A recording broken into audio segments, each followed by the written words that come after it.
Welcome to the next lecture on the course Descriptive Statistics with R software. You may recall that in the earlier lectures, we started a discussion on association of two variables, and we had discussed several types of two-dimensional plot. And those two plots were trying to give an idea about the direction and the degree of association between two variables. Now I am going to consider two-dimensional plot, but they are used in different concepts. So in this lecture I am going to talk about quantile plot, and after that I will give you a brief introduction and brief description about the three-dimensional plots which are available in R software. Now there is a situation that two samples have been obtained from some population. Now we want to know, on the basis of given sample of data, that whether the two samples have been drawn from the same population or different population. These type of situations are very useful in several statistical tools. For example, one good example is in the case of testing of hypothesis. We try to conduct one sample test, two sample tests, and so on. In those types of tests, there is a requirement that sample is coming from a particular type of population, and those populations are characterized by some probability density function. For example, you must have studied in the books that a popular sentence is, let x1, x2, xn be a random sample from normal population with mean mu and variance sigma square. So definitely in this case, we are trying to say that there is a population which is very big and practically unknown to us, and this population is characterized by the normal density function. Now I am drawing a small sample, say 20 observation, 30 observation, or say 100 observations, and so on. And I would like to know whether the sample is coming from a normal population or not. And this type of information is needed because the tools like the t-test, z-test, and so on, and the different types of tests which are used in the testing of hypothesis, they are constructed assuming that the population is characterized by normal distribution. So unless and until this assumption is verified, the further statistical inferences will be questionable. So one question I would like to address here is that how to judge that a particular given sample is coming from a normal population, and if I try to extend this concept, then I would say, suppose two persons have brought two samples to me, and I would like to know whether these samples are coming from the same population or from different population. And in order to make such a comparison, one option is that I can compare the quantiles of the samples, and then I can conclude that whether the two samples are coming from the same population or not. In case if they are coming from the same population, I would expect that the quantiles of both the populations are going to be the same. And similarly, when I want to test whether a sample is coming from a normal population or not, then I would try to compare the quantiles which are computed on the basis of the sample and the quantiles of the normal probability density function. If they match, then I can say yes, my sample is coming from a normal population with certain mean and certain variance. So, these types of plots are called as quantile plots. So, first let us try to understand the concept, interpretation, and then I will show you how to use them on the R software. So, in the case of quantile plots, what we try to do, that we try to consider two variables and we try to find out their quantiles. And when the quantiles of the two variables are plotted against each other in a two-dimensional plot, then we get the quantile plot. For example, if I say, if I have got here two variables x and y, and based on that I have got two samples, say x1, x2, xn, and say y1, y2, say ym. Yeah, these samples may be of same size or of different size, and then I will try to plot the quantiles of x, and on the y axis quantiles of y,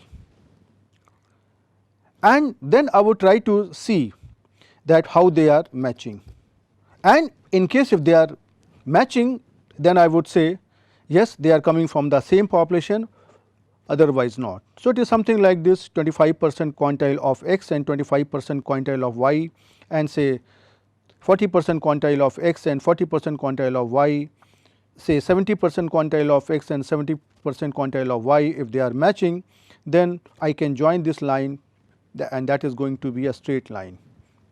And similarly, if I want to compare, or if I want to know that a sample x1, x2, xn is coming from a normal population with mean, mu and sigma square, then in this case I would try to plot the quantiles of x on one axis and say quantiles of normal distribution, normal mu sigma square on the y axis, and then I will try to see the pattern. So, in case if I try to do so, these types of graphics, they provide us a summary whether the distribution of the two variables are similar or not with respect to the location, and we try to plot this quantiles of the variable against each other. In order to plot such quantiles in R software, we have a command here QQ-plot, and then inside the arguments we give the data vector. So, I have here two data vectors x and y, and we use the command QQ-plot and inside the argument x comma y, and this is going to give us a QQ-plot of two data sets. Similarly, there is another command QQ-norm. This QQ-norm produces a normal quantile plot of the values in the data, and in this case they are compared with the quantiles of the normal distribution. So, here the command is QQ-norm, and inside the argument you have to give the data vector x. Similarly, there is option that inside this normal QQ-plot we can add here a line, and this line is based on the theoretical quantiles, and by default this is normal. And these quantiles, whatever are being plotted, they can be controlled by the props function. You may recall that we had used the props function to define the probabilities, or they were trying to indicate that the quantiles have to be computed for which of the probabilities.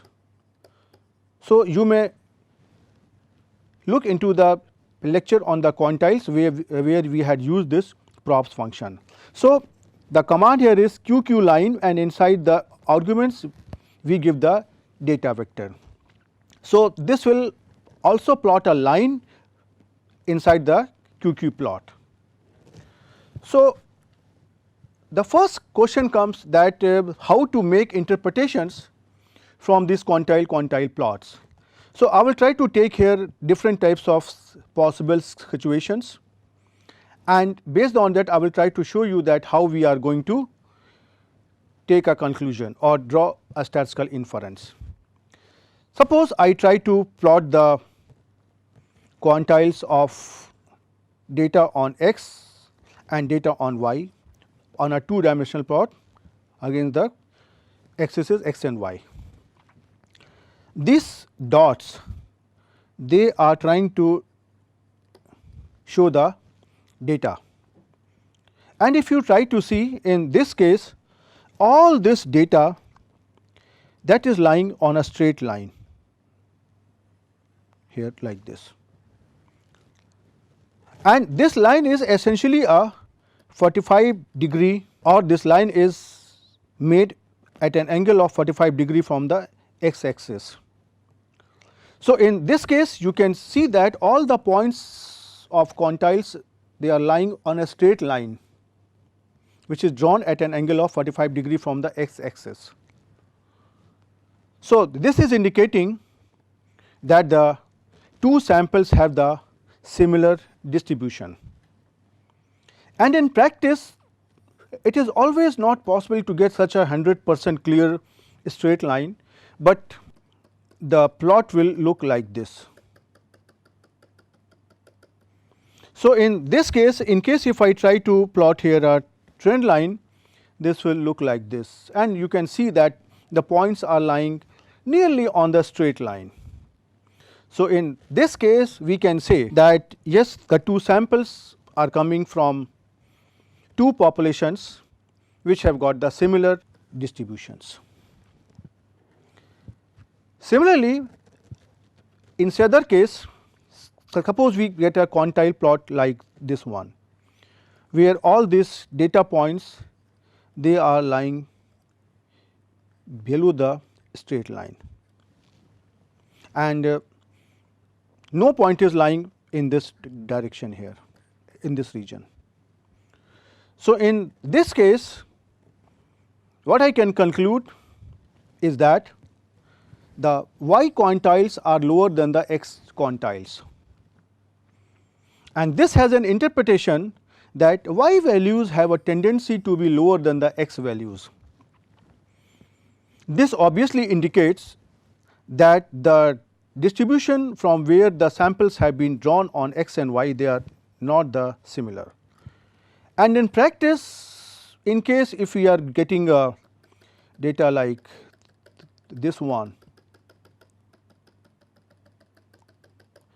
and suppose the trend line is passing through like this one.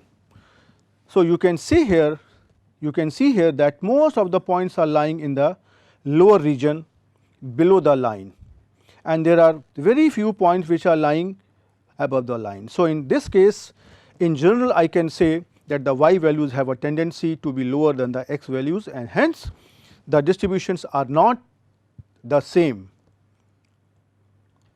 Similarly, the opposite of this can also hold true, that all the data points are lying above the line, and there is no data point here in the lower side of this line, and this is indicating that the x quantiles are lower than the y quantiles,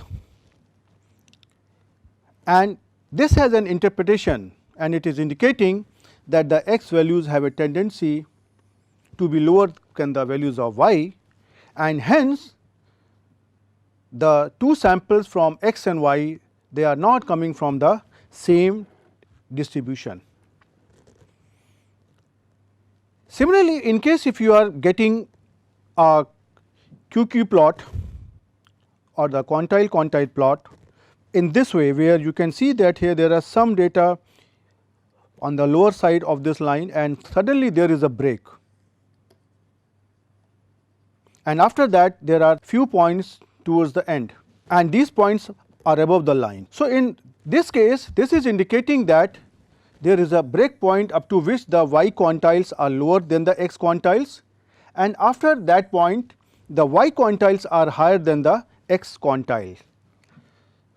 So, you can see here that this is the region where there is a break point, and these quantiles are lying in this direction, and in the upper part they are lying in the upper direction from the line. So, in this case also we can interpret that the two samples which are coming from two different populations, and those populations are not the same.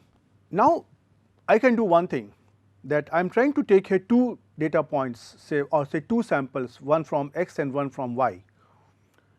And similarly, in case if I try to take one of the quantile to be the theoretical quantile from the normal distribution, then I can compare the quantiles of a data set with the quantiles of a normal distribution. So, let me try to show you through an example, and I will try to make this quantile plot, or popularly they are called as QQ plots, using this data set. So, now this data set is the same example that I have used earlier couple of times, and this is about the heights of 50% which are recorded in centimeters, right, and this data is collected inside the data vector height. And now, after this I try to first prepare a QQ norm of this data set. So, now you can see here that these points are lying here, these dots are indicating the quantiles, and if you try to see, this line looks something like this. So, you can see that approximately it looks linear. There are some points over here and here which are going beyond the lines, but here you can see that most of the points are lying on the straight line. So, possibly I can compute, or I can conclude that the quantiles which are computed and indicated on the y axis on the basis of given sample, and the quantiles of the normal population which have been computed using the PDF of normal distribution, and these are the theoretical quantiles, they are matching, they are nearly matching. So, one can safely assume that this data is coming from a normal population. Now, in case if I try to add here a line using the command QQ line. So, the command will be QQ line and height, and you can see here that this line has been added to the same quantile plot. So, that is helping us in comparing that how much is the deviation of this points from this line. You can see here this deviation is less, and in the starting and towards the end this deviation is here more, something like this. So, this will help us in taking a conclusion whether the samples are coming from a normal population or not. Now, in another example, I would try to take the same data set which I had used earlier on two variables. So, in this data set 20 students have given their data on the marks obtained and the number of hours they studied every week, and this is here. The first row is giving the marks and the second row is giving the number of hours they studied per week, and this data is contained in the two data vectors here, marks and hours. So, when I try to make a QQ plot, so the command will be QQ plot, and inside the argument the two data vectors marks and hours. So, this QQ plot is going to help us that I have got here two data set, one is the marks and another is the number of hours, and this is suppose coming from say population number 1, and hours are coming from the population of hours called as population number 2. So, I would try to see whether these two populations are same or not. This population 1 and population 2 are, they have got a similar characteristic or they have got different characteristics. So, in this case also you can see here that there is a line which can pass through this thing, and yeah, this angle is going to be 45 degree for this line. So, one can conclude that well, most of the points are lying on the line or near the line. So, I can say that the samples are coming from the similar population. Here you can see here these are the deviation that we need to look, and here I am trying to create this trend line, and you can see here that how the points are going to lie and whether the trend is linear or something else. So, now looking at this data set we can have this idea. Now, before going further, let me show you these operations on the R software. So, I am trying to first create the data vector here height. So, you can see here this is the data which is contained here height, and now I will try to plot the QQ norm of here height, and as soon as I enter you can see here I am getting the same plot which I have shown you on the slides. And if I try to make it here QQ line, means I would like to add a line, trend line in this QQ plot. You can see here now we have this data, and this is the QQ plot, and we have got here this line. Try to have a look on the cursor. Next I would try to make a QQ plot with the marks and hours. So, I already have stored this data, marks and hours is like this, and if you try to make here a QQ plot between marks and hours, you will get here a QQ plot like this one. And also you please try to have a look and see if I try to change the order of the variables. Say instead of QQ plot marks hours, I will say QQ plot hours and marks. You can see here this that correction will simply change, but the information is going to be the same what we are going to conclude. Now, let us come to next topic. Now, I am going to discuss here briefly how to create the 3-dimensional plot. You see, in our software we have a facility to create several types of 3-dimensional plots.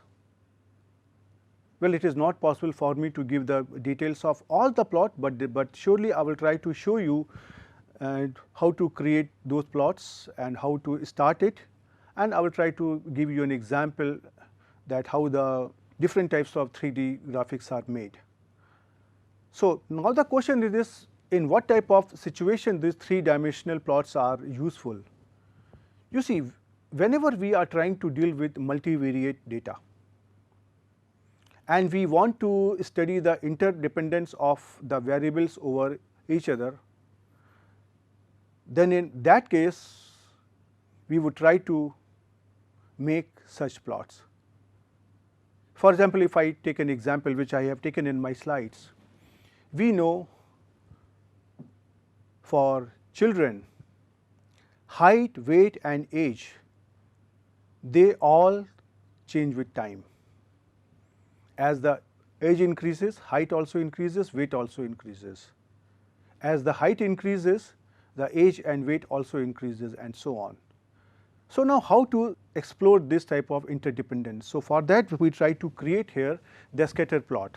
So, now I am going to take here some examples and I will try to show you the commands with those examples.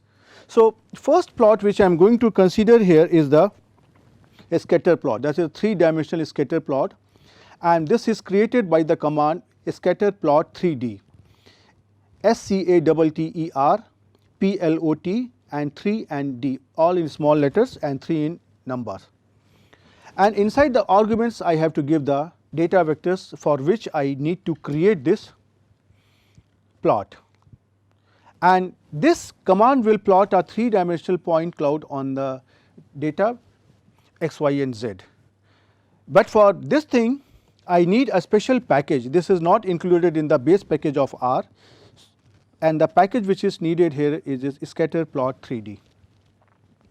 So, first you need to install the package using the command install.packages, and inside the arguments within double quotes type Scatterplot 3D.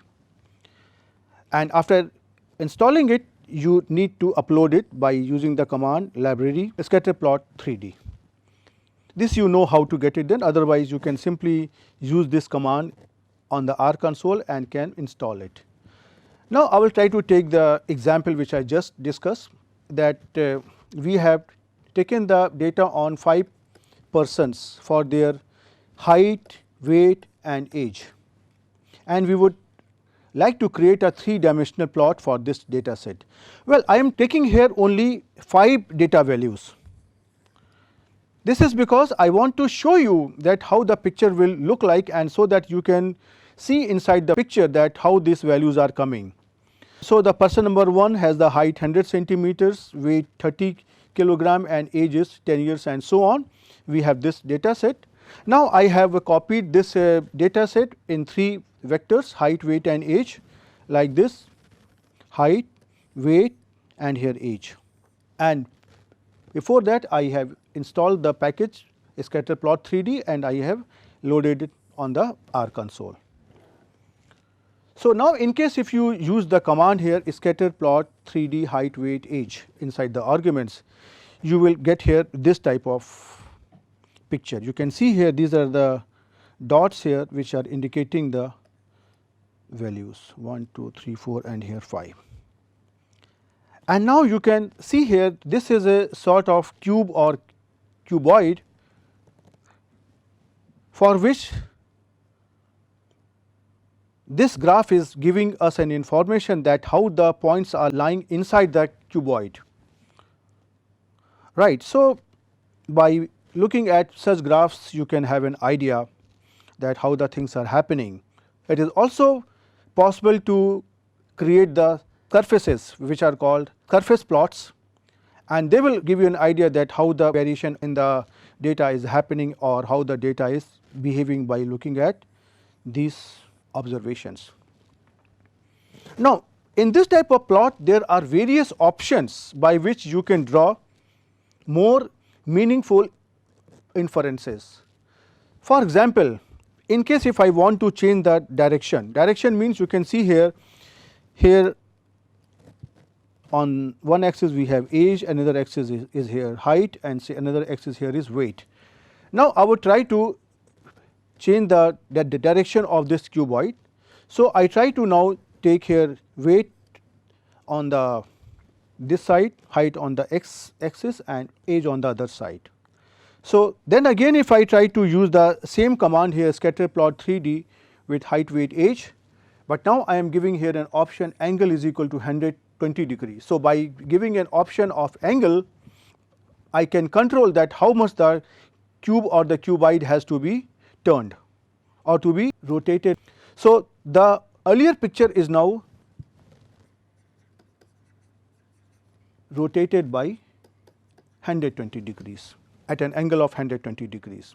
And but now you can see here these are my points here. So, you can see here sorts of here curve one can see here, whereas in this case it was showing like as if there is a straight line. So, by making different types of cuboid with the changing angle, you can have an idea that what is really happening. And similarly, in case if I want to change the color of the points, I can use here an option color is equal to, for example, here I have used red inside the double quotes, and you can see here the color of these points is coming out to be now red.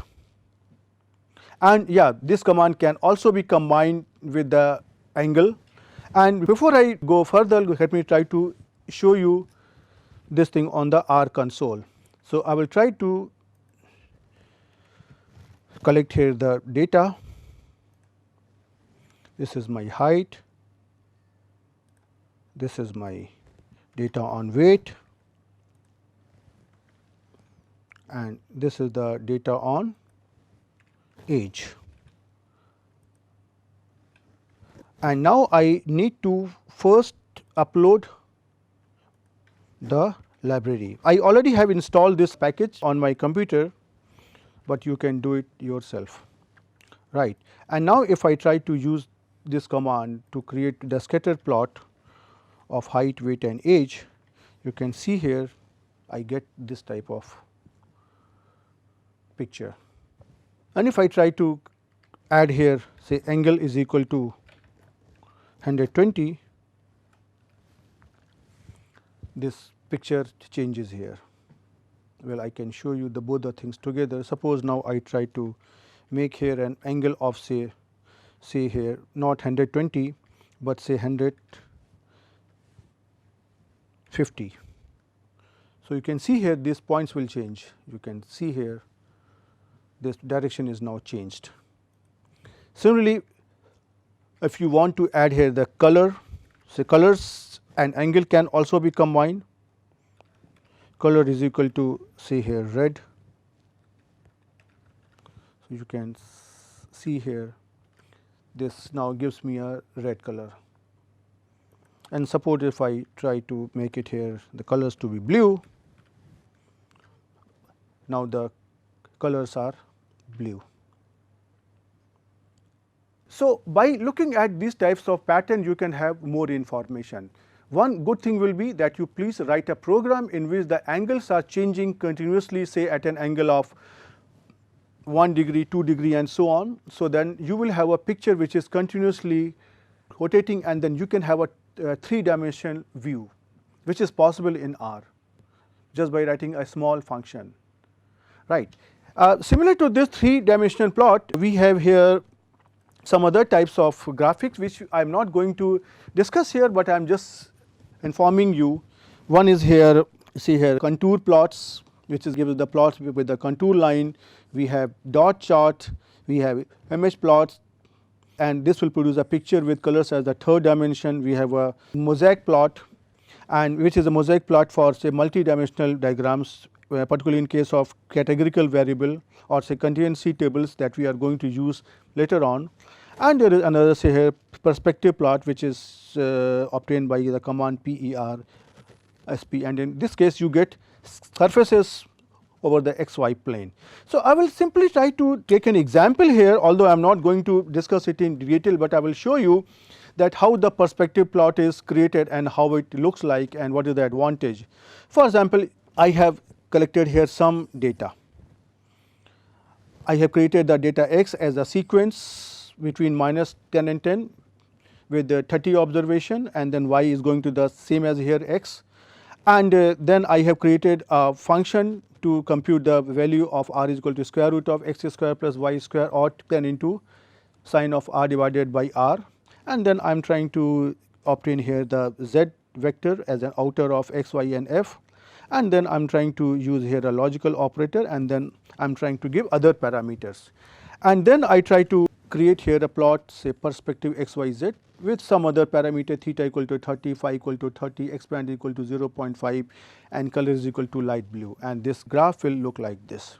And similarly, if you try to add here some more options over here, try to inform the tick type, shades, etc., you can obtain here a different perspective plot. So, I will simply try to show you it on the R console, so that you are confident that well these things are possible. So, I will simply try to copy all these commands at the same time, and I will remove this thing, and I will and you can see here that I have simply copied these commands over here, and now I am going to plot here this curve. You can see here when I try to execute this command over here, I get this type of plot. And similarly, if I try to use this command which I have done here, this is as soon as I execute this color changes, there are shades and it is more informative. Now, I would like to stop here with all the graphical tools for studying the association between 2 variables or more than 2 variables. Well, in the given time frame, I have taken some representative topics or some important types of plots, but this does not mean that these are the only plots. There are many other plots, and you have seen that in case if you want to make your graphics more informative, the simple rule is try to take the help from the R software about those syntaxes commands, try to see what type of information they can give you, and try to use those commands inside the argument and try to control your graphic in the way you want. And now you can see here with this one-dimensional graphics, two-dimensional graphic, multi-dimensional graphics, you can produce very good graphics which people try to create from, say, expensive softwares. But the only thing is this, that here you have to study a little bit, you have to understand, but the advantage is that you can control each and every parameter, each and every characteristic of the graph. Whereas in case of built-in packages, you don't have much options. So now, in case if you spend some time, try to learn more, you will become successful in creating good graphics, and which will give you lots of hidden information contained inside the data. Now in the next lecture, I will try to develop some tools so that we can get such information in a quantitative way. So you practice with this graphics, take some example, try to create graphics, try to experiment with them, try to take different combination of the values of the parameter and see what you get, and I will see you in the next lecture. Till then, goodbye.